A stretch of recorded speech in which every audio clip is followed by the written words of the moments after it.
briefing de la séance du jour. Donc comme je te disais, la routine mobilité reste la même. La partie activation, c'est celle que tu as eue il y a 2 semaines.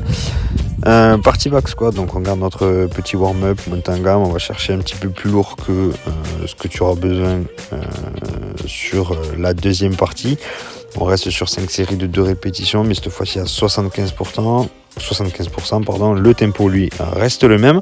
Et ensuite, c'est ce que tu as fait il y a 2 semaines. Tu es allé chercher un 3 reps avec un maximum de temps en position de bottom squat, c'est-à-dire en profondeur complète. Et là, cette fois-ci, on ira chercher 2 répétitions. Donc tu vas pouvoir charger un petit peu plus lourd.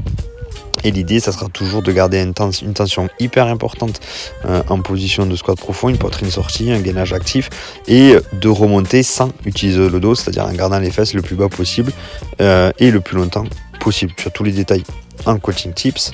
Partie deadlift, rien ne change hormis la charge.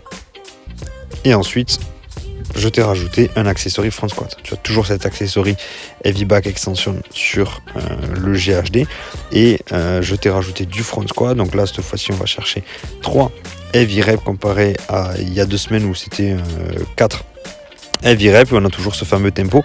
Objectif étant, comme le back squat, de garder les fesses le plus bas possible et de la tension au max lorsque tu remontes, tout en assurant cette charge de travail.